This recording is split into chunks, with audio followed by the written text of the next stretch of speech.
Salut à tous. Dans cette vidéo, le plus difficile c'est peut-être de comprendre le titre résolution graphique d'équations et d'inéquations avec les fonctions de référence x carré, racine de x, 1 sur x. Quand vous avez compris le titre, finalement vous vous rendez compte que c'est pas si difficile que ça puisqu'on va se servir des courbes et donc aucune explication, c'est graphique, c'est visuel et c'est après ça.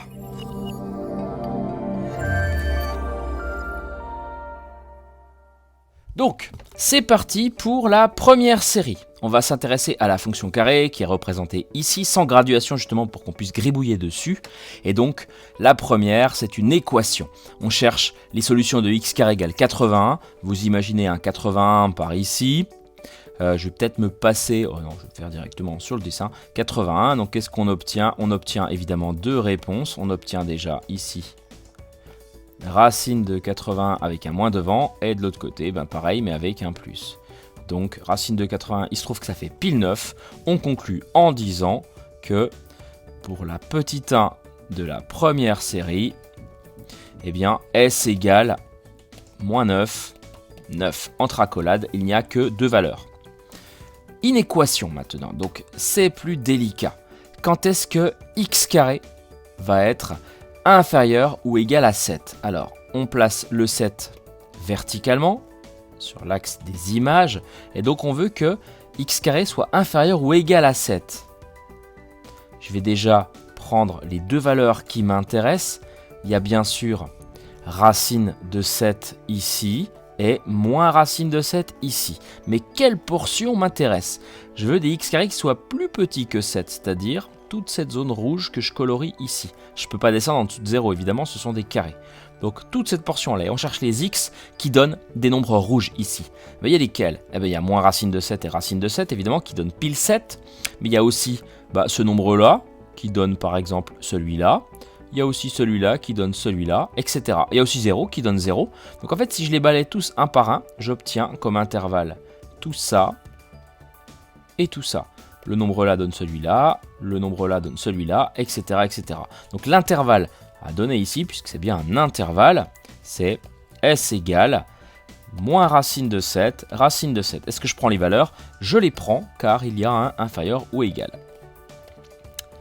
Troisième question. X carré strictement plus petit que 4. On va procéder exactement de la même façon, mais avec 4 ici. Donc j'ai déjà deux valeurs. Moins racine de 4 et racine de 4 qui valent 2. Vous avez vu que c'est la même forme, donc ça va avoir la même tête au niveau de l'intervalle. Là, je ne vais pas mettre moins racine de 4, en revanche, je vais directement mettre moins 2 et 2.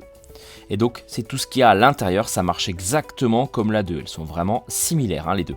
Donc, par contre, en revanche, vous avez vu le symbole ici, c'est strict, donc on ne va pas prendre moins 2 ni 2. Quatrième question, quand est-ce que x carré vaut 0 ? C'est une égalité, comme la première au passage. Donc, on va avoir comme simple valeur le 0. C'est la seule valeur qui fonctionne, qui au carré donne elle-même. Dernière question, quand est-ce que x carré va être plus grand que moins 1 ? Sachant que x carré c'est un carré, donc c'est toujours positif, quand est-ce que c'est au-dessus de moins 1 ? Vous imaginez moins 1 ici, avec une horizontale. Quand est-ce que les valeurs de la courbe sont au-dessus ? Tout le temps en fait. Tout le temps. Donc S égale, comme on écrit tout le temps, on écrit moins l'infini plus l'infini. Ou alors encore R. Si c'est pas clair, je prends quelques exemples. Pour 0, 0 au carré, ça fait 0, c'est bien plus grand que moins 1. Pour 1, 1 au carré, ça fait 1, c'est plus grand que moins 1. Pour 3, 3 au carré, ça fait 9, c'est plus grand que moins 1. Toutes les valeurs sont plus grandes que moins 1 au carré. Donc voilà pour cette première série. Deuxième série, on passe à la fonction racine carrée, qui est strictement croissante sur 0 plus l'infini, je vous le rappelle. Et en 0, ça vaut bien 0, ça a une valeur.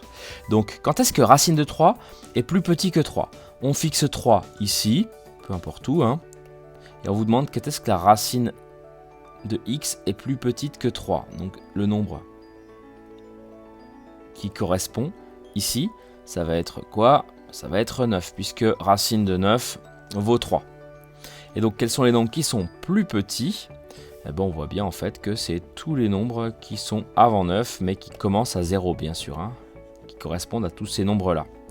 Donc S égale, pour la petite 1, S égale 0, 9. Est-ce qu'on prend 9 ? Oui, parce qu'il y a une inégalité large. Est-ce qu'on prend 0?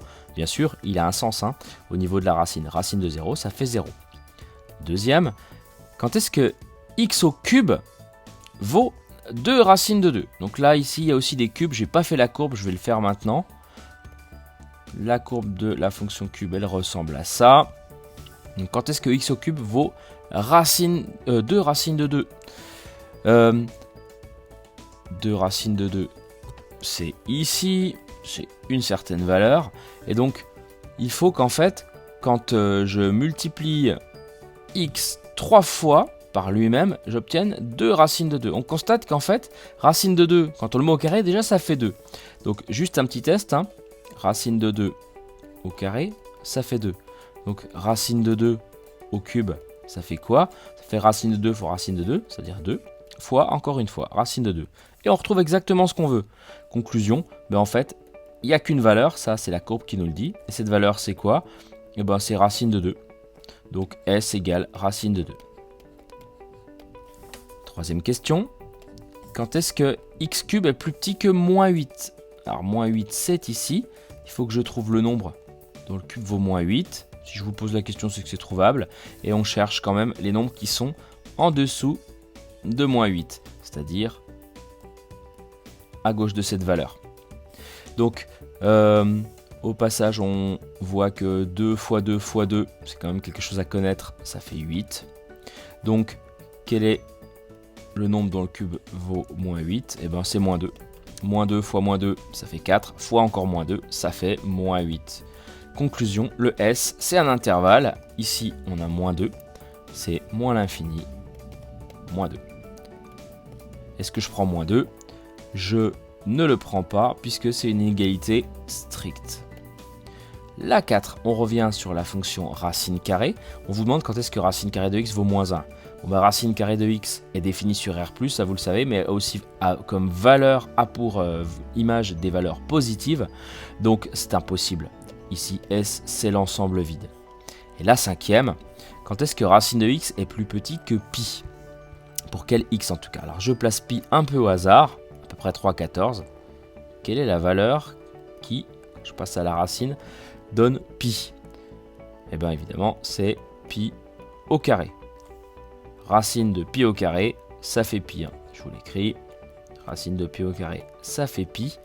Donc quels sont les x tels que racine de x soit plus petit que pi? C'est-à-dire ici, eh ben on va retrouver un intervalle similaire au premier, S égale 0 pi au carré. Est-ce que je prends le 0? Bien sûr. Est-ce que je prends un pi au carré? Eh bien non, puisque inégalité stricte. Voilà pour cette deuxième série. Dernière série avec la fonction inverse cette fois-ci. Partout sur les 5 valeurs, donc série C, troisième série. Quand est-ce que 1 sur x est égal à 1 septième? Donc là, c'est une égalité. Pas forcément besoin de la courbe, hein. On retourne le x, on retourne le 1 septième. L'inverse de 1 septième, eh ben, c'est 7 sur 1, c'est-à-dire 7. Donc S égale 7. Bon, quand même, si je le dessine, si je prends 7 ici, qu'est-ce que j'obtiens comme image? Eh ben, 1 septième. L'inverse de x, ça vaut 5 sixièmes. Donc, l'inverse de x, c'est x. Quand je retourne ceci, je retourne aussi ceci, je trouve 6 cinquièmes pour la deuxième. C'est pareil, c'est une égalité, donc je n'ai qu'une seule valeur, 6 cinquièmes ou 1,2 si vous préférez. Là, par contre, on passe aux inégalités. Donc, c'est plus délicat. On cherche 1 sur x quand... quand 1 sur x est inférieur ou égal à moins 1 huitième. Donc, je vais commencer à placer moins 1 huitième. Sur l'axe vertical, évidemment, vu que ce sont des images, donc je le place un peu n'importe où, moins 1 huitième, c'est un tout petit nombre proche de 0, donc je le mets là. Au passage, quel est le nombre qui correspond à moins 1 huitième?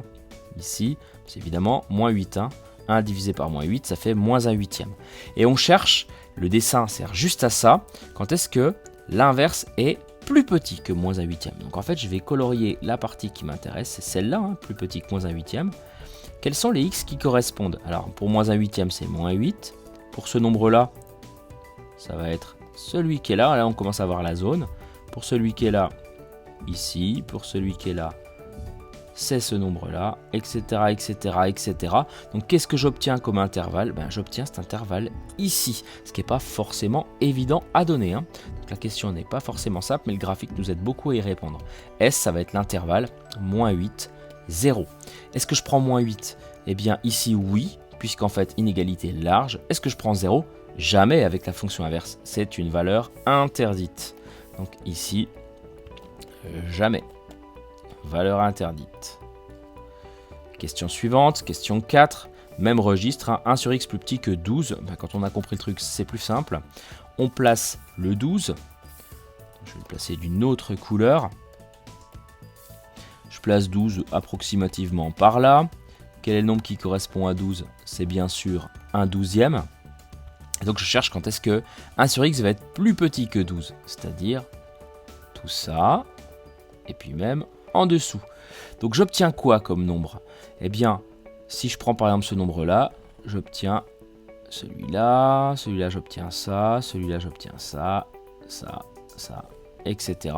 Donc à partir de ce 1/12e, j'obtiens tous les nombres qui sont après. Mais pas seulement. Puisque si je continue, ici, là, la portion qui m'intéressait, j'obtiens tous les négatifs. Donc conclusion, pas forcément simple aussi, S ça va être moins l'infini 0, tous les négatifs. Je ne prends pas moins l'infini évidemment, et je ne prends pas 0 parce que valeur interdite. Union, je recommence à 1/12e et je vais jusqu'à plus l'infini. Est-ce que je prends 1/12e? Oui, je le prends. Donc en fait, les seuls nombres qui ne fonctionnent pas sont les nombres entre 0 inclus et 1/12e exclu. Cette petite partie ici ne fonctionne pas. La dernière, quand est-ce que 3 sur x est plus petit que 6? Bon, on va déjà transformer un peu ça. 3 sur x plus petit que 6, je bascule le 3 de l'autre côté, ça revient au même que 1 sur x inférieur ou égal à 6 sur 3, c'est-à-dire 2. Je place 2, un peu n'importe où. Le nombre qui correspond, c'est évidemment 1/2. Et donc je voudrais que 1 sur x soit plus petit que 2. Donc ici et puis encore ici, bien sûr. Et donc de la même manière qu'avec le 12, je vais trouver toutes les valeurs qui sont au-delà de 1/2. Par exemple, si je prends x égale 1/4, l'inverse de 1/4 c'est 4. Si je prends x égale plus grand que 1/2, 1/4 ça ne l'est pas, pardon, je dis des bêtises. Plus grand que 1/2, je vais prendre 4 justement. L'inverse de 4 c'est 1/4, c'est bien plus petit que 2. Donc tous les nombres verts déjà, ça fonctionne. Donc 1/2 plus l'infini.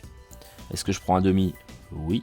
Mais en revanche, ce qui fonctionne aussi, c'est tous les nombres là, c'est-à-dire les nombres négatifs. Donc de la même manière, je vais avoir moins l'infini 0, union 1/2 plus l'infini pour cet ensemble solution.